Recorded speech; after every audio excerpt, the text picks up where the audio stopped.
Le trésor public, c'est l'administration, c'est l'entonnoir. Le trésor est la personnification financière de l'État. C'est le banquier de l'État. Aujourd'hui, le trésor a dépassé la performance. Nous sommes dans l'excellence.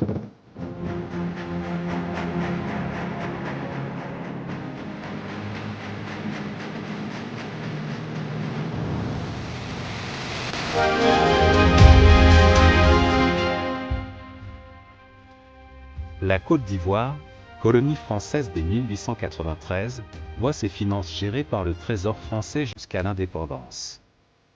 Le décret de 1912 crée un trésorier payeur colonial local. Le Trésor a beaucoup évolué, comme toute institution, à l'image du pays lui-même qui évolue. Parce que le Trésor, comme on dit, c'est le banquier d'un pays. C'est lui qui détient tous les fonds de l'État, c'est-à-dire de la population, qui doivent servir à faire les dépenses communes de la population. Avant même l'indépendance, c'était les colons. Il n'existait pas de trésor, mais plutôt les agences spécialisées françaises qui elles-mêmes étaient rattachées au trésor français. À partir de 1958, le pays obtient l'intégralité de ses recettes fiscales et douanières, doublant ainsi son budget en quelques années.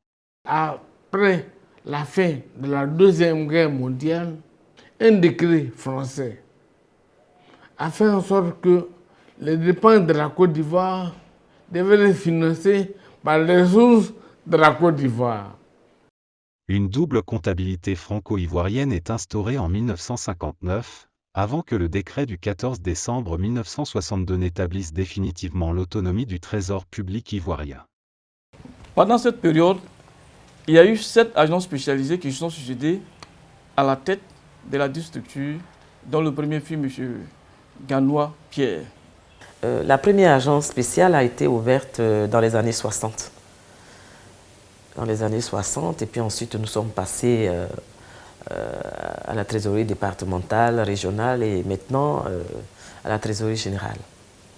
Ainsi, le Trésor public de Côte d'Ivoire, créé en 1963, devient une administration clé de la gouvernance économique et financière du pays. On avait dans nos États des comptoirs des Occidentaux pour commercialiser les produits, en 1960. Pour la commande de ces produits, il fallait de l'assurance.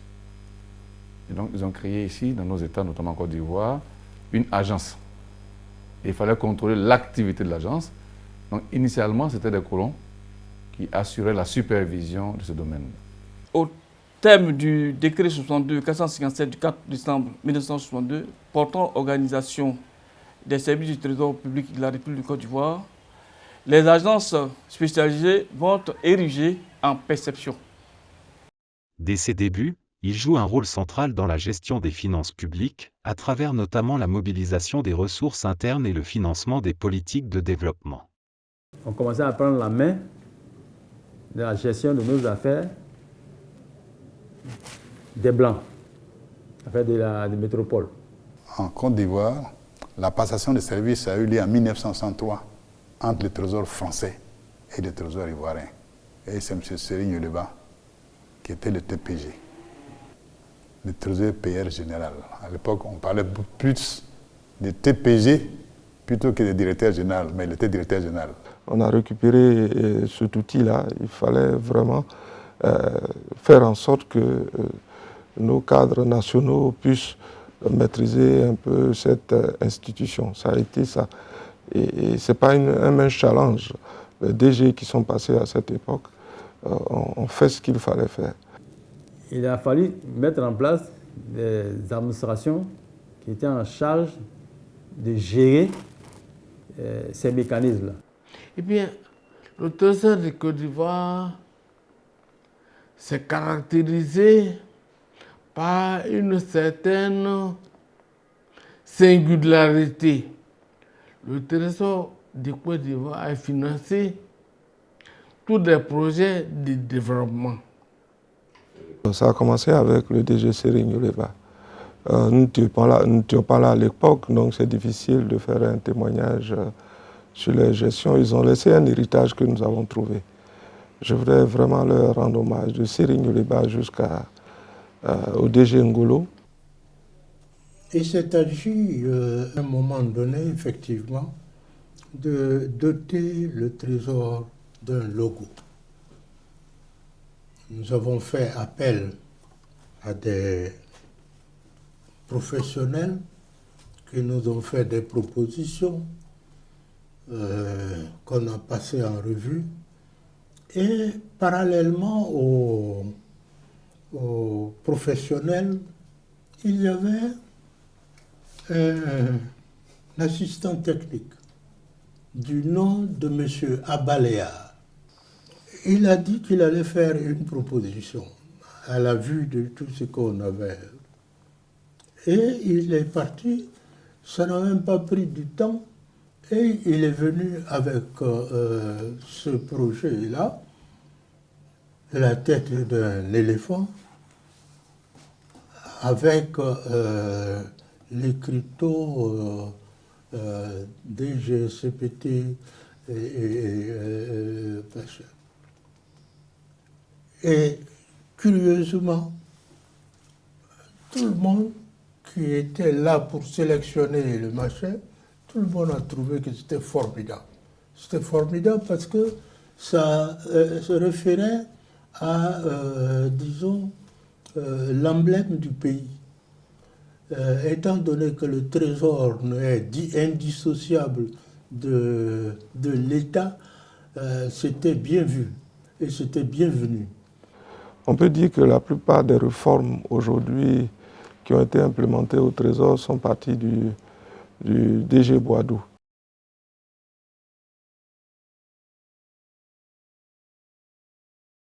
La Côte d'Ivoire a connu pendant pratiquement 20 ans, 2 décennies, de 1960 à 1978, une croissance économique continue, un pays qui connaît une croissance économique continue de près de 7% en moyenne, en valeur réelle. Ça fait partie des records dans le monde. C'est pourquoi on appelle ça un miracle ivoirien.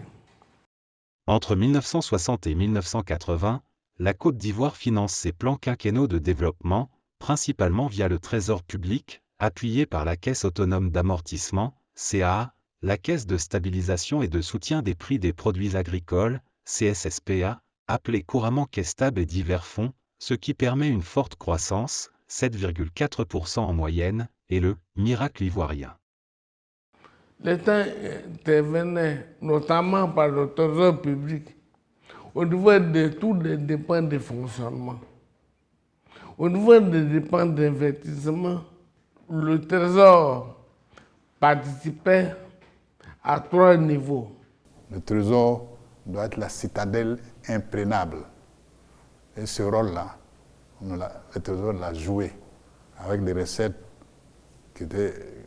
qu'on avait quand même. Et l'appui de certaines structures, beaucoup d'EPN ont apporté des appuis au Trésor. Cette période est marquée par une stabilité politique et une politique économique interventionniste. Le financement de l'investissement public par l'État de Côte d'Ivoire était fait un mécanisme de ce qu'on appelle la macroéconomie, une stabilisation à la hausse de la conjoncture. Cela se traduit par la mise en place d'une administration forte et le financement de grands travaux d'infrastructures économiques et sociales, routes, écoles, hôpitaux. Étant donné que le secteur privé était débutant, je vais dire, n'avait pas assez de ressources pour financer le développement. Donc l'État était obligé de tout faire, des infrastructures économiques et sociales, l'administration, le financement du développement. On avait commencé une très belle réforme. On venait de mettre les communes en place en Côte d'Ivoire.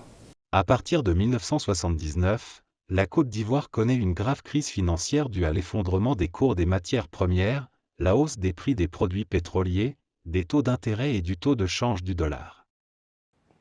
Il y a eu 3 concours de circonstances malheureuse pour la Côte d'Ivoire et pour beaucoup de pays africains. Première conséquence malheureuse, c'est la chute des cours de café-cacao. Deuxièmement, la plupart des emprunts contractés pendant 15 ans, pendant 18 ans, est arrivé à échéance. Il fallait rembourser. Or, les ressources sur lesquelles comptait la Côte d'Ivoire pour rembourser avaient diminué, étant donné que le cours du café-cacao avait chuté. Troisièmement, il y a eu une crise pétrolière en 1979. Or, la Côte d'Ivoire à l'époque n'était pas productrice de pétrole. Donc, les importations ont augmenté par rapport aux exportations. La balance commerciale, la balance des paiements était déficitaire. La chose la plus importante, le cours du dollar. À l'époque, il n'y avait pas l'euro. Et toutes les dettes, tous les emprunts des pays pauvres étaient remboursés en dollars. Or, le cours du dollar avait augmenté. Dès lors, le déficit public et la dette explosent, tout comme le déséquilibre de la balance courante. Pour y faire face, l'État adopte des programmes d'ajustement structurel avec le Fonds monétaire international, FMI, et la Banque mondiale. Les politiques d'ajustement structurel menées par la Banque mondiale, il faut appeler les noms par leur nom, on considère mettre des politiques en place de stabilisation pour éviter face aux chutes des prix des matières premières. On considère donc à nous proposer des schémas, comment nous pouvons nous en sortir. Et comme vous le dites si bien, à un moment donné de son développement, la Côte d'Ivoire s'est endettée. Et je me permets de rappeler, parfois nos compatriotes ne comprennent pas, l'endettement fait partie de la gestion de l'État. Et tous les États modernes, y compris les pays européens, ont été construits à partir de l'endettement. Dans les années 90, que l'assurance a été rattachée à la Direction générale du Trésor, enfin à l'époque, à la Direction générale de la comptabilité publique et du Trésor. On appelait ça Trésor, donc c'est après, au fur et à mesure que les choses évoluent, que ça a changé. Il y avait une confusion effectivement entre la Direction générale du Trésor et de la comptabilité publique. On va dire entre le directeur général du Trésor et le directeur du Trésor. Parce qu'on avait une direction qui s'appelait la direction du Trésor, mais qui n'était qu'une direction. Et donc le directeur du Trésor était souvent confondu avec le directeur général du Trésor. D'ailleurs, ça a conduit, en une année, ça a conduit à changer la dénomination de cette direction. On l'a appelé, à un moment donné, on l'a appelé Direction des institutions financières. En 1992, la direction du Trésor est devenue la direction du Trésor des affaires monétaires et bancaires.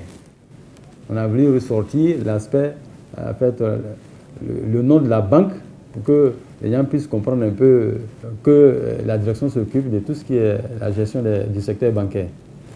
Ça fait partie des réformes générales entreprises et demandées par la Banque mondiale, de regrouper au sein d'une direction générale les différents services de l'État en matière de supervision du secteur financier. Jusqu'en 1997, la comptabilité publique ivoirienne était une comptabilité de caisse, limitée au flux monétaire, incomplète et largement manuelle. Dans le temps, c'était M. Serigne Yonreba qui était le DG. Et le travail était manuel.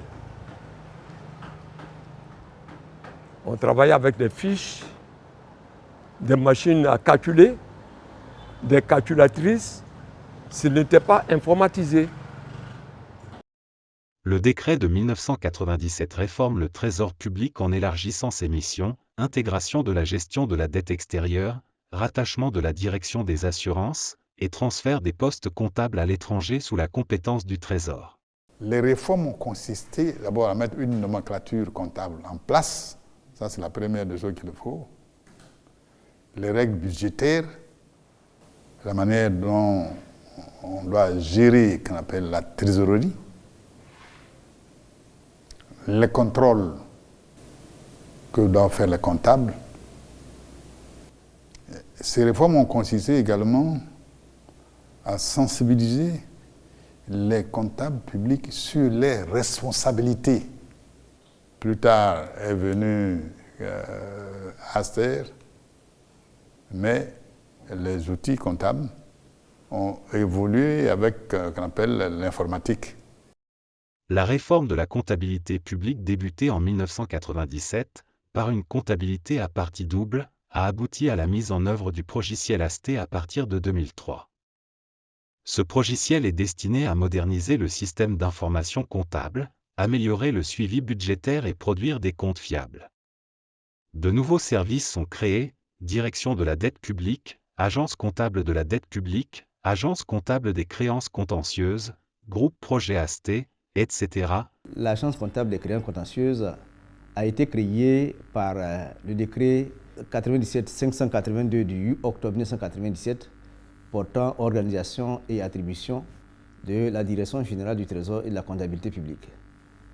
L'Agence comptable des créances contentieuses est un poste comptable général.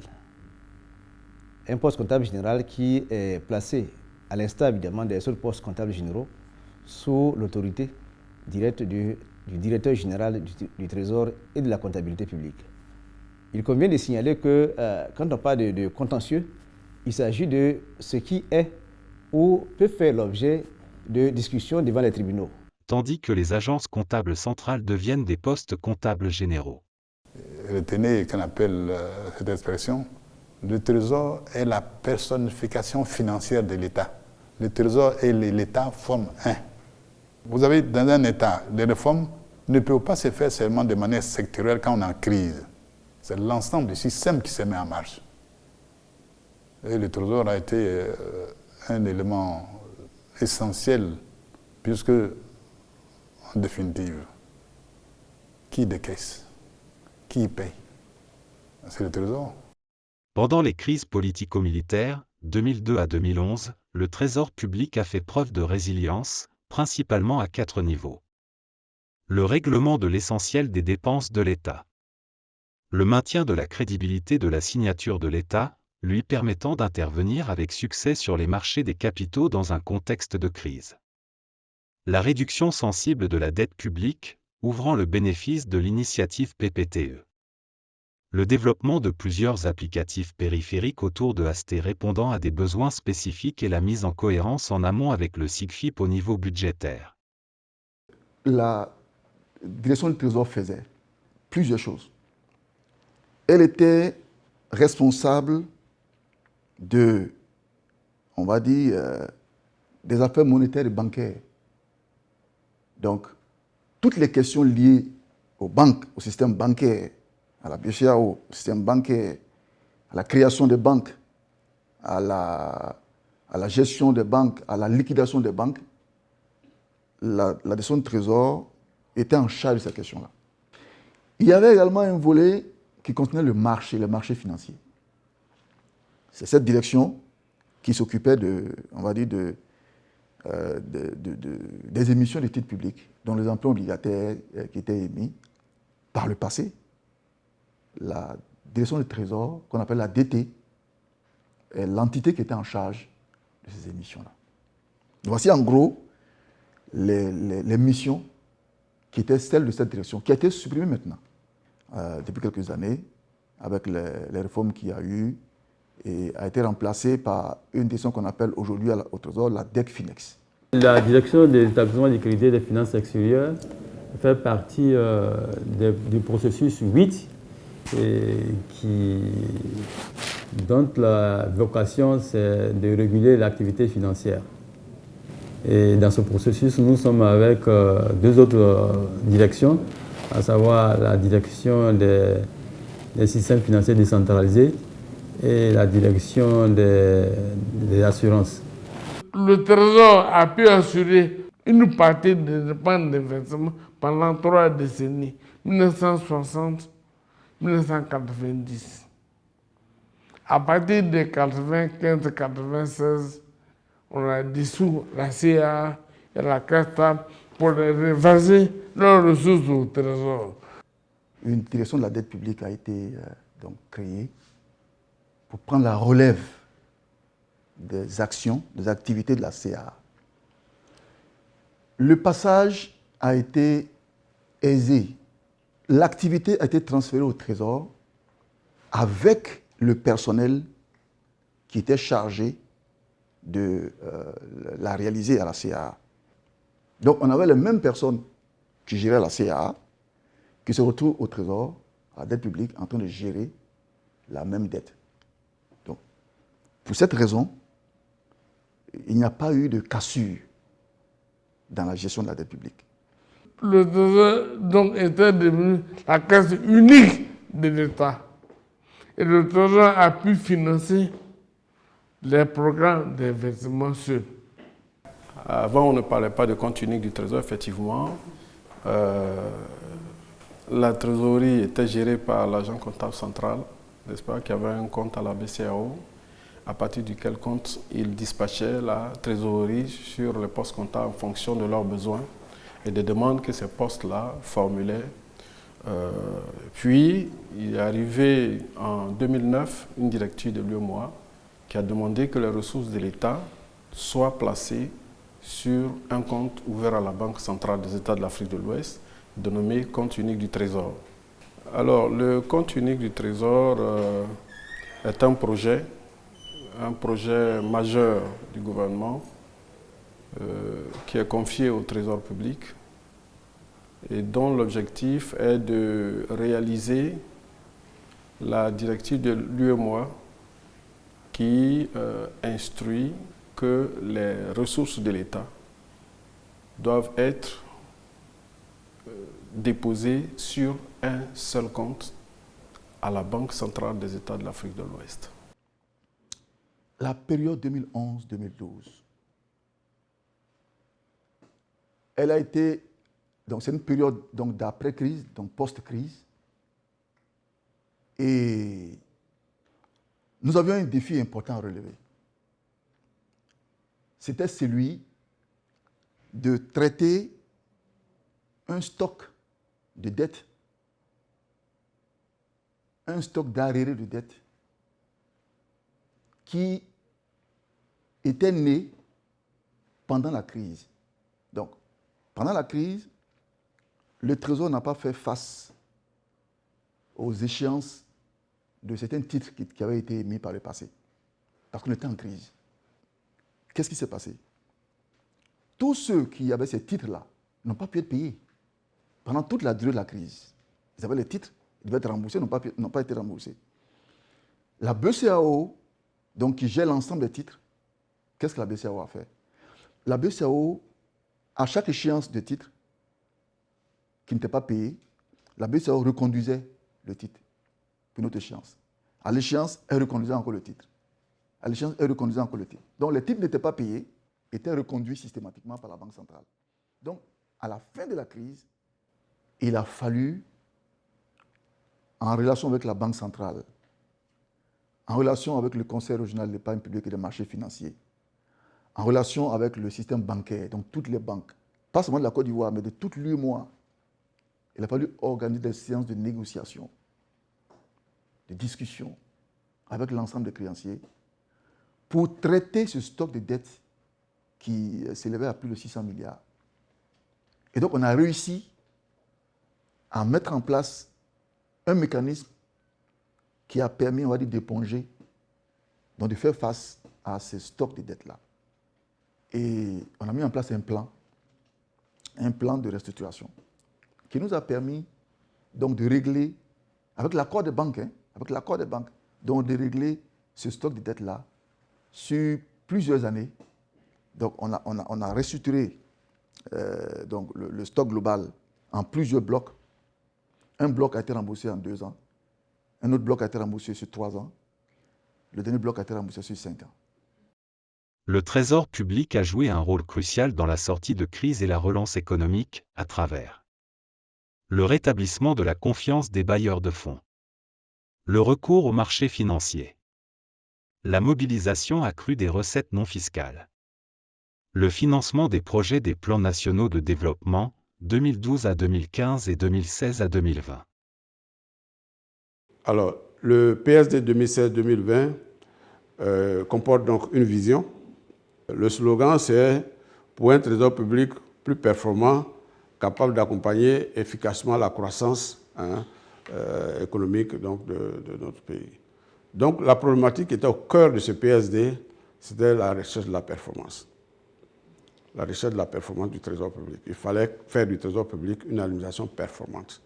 Dans un contexte, bien sûr, où la question de la performance même était une problématique pratiquement de toutes les administrations à l'époque. Le regard que je jette sur le trésor public d'aujourd'hui, c'est que c'est un trésor qui s'inscrit, voilà, c'est un trésor donc qui s'inscrit dans la continuité de ce que nous avons fait ensemble. Parce que depuis que Djibi, moi-même, Madame Djedje, Assaouré, depuis que nous sommes partis, c'est toujours alors, la jeune génération qui est là. Je suis tenté de dire qu'elle fait même mieux. Elle est en train de faire mieux que nous. Parce qu'on constate qu'elle se modernise et constate que les agents sont de plus en plus compétents et que la préoccupation qui est d'être le serviteur de la communauté demeure et c'est ça vraiment qui est important.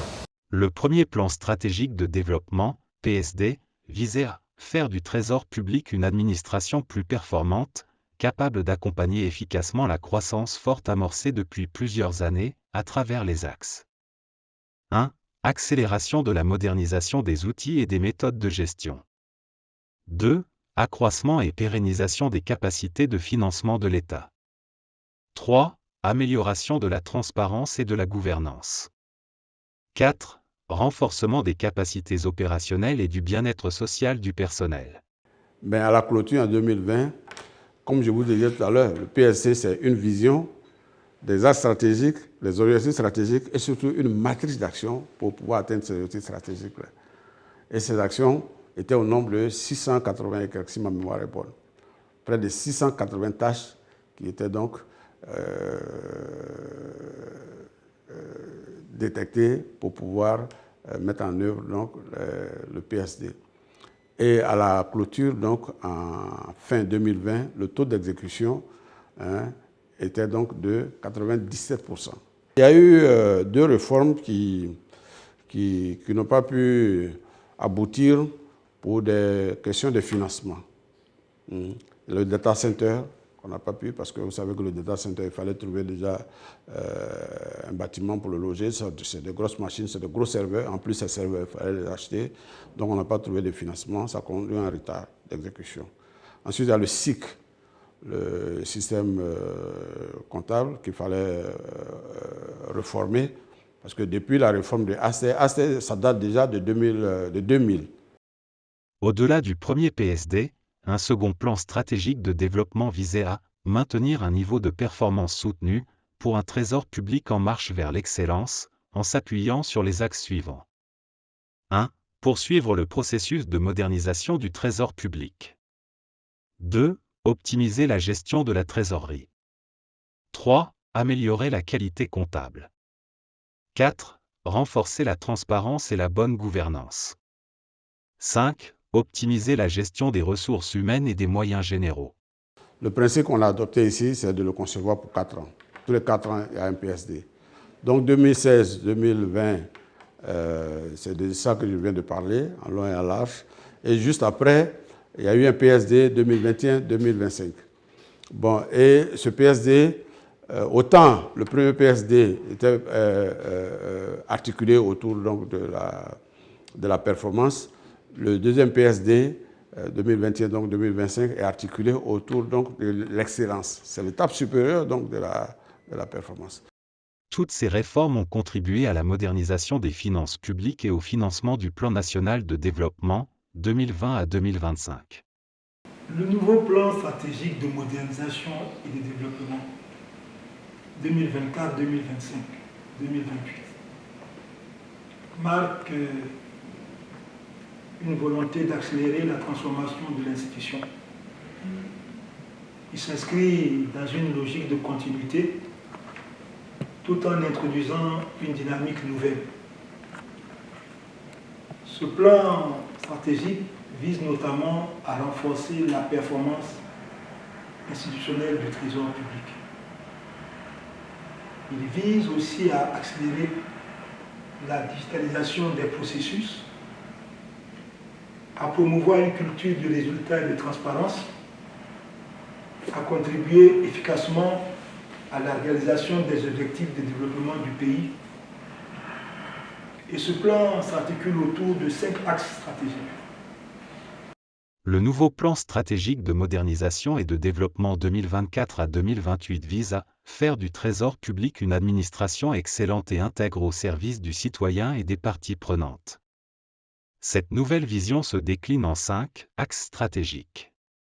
1. Optimiser la mobilisation des ressources publiques, la gestion de la trésorerie de l'État et le règlement des dépenses publiques. 2. Moderniser le système d'information financière et comptable, et ses interactions avec les administrations publiques. 3. Renforcer l'encadrement, la surveillance du secteur financier et les synergies avec les acteurs.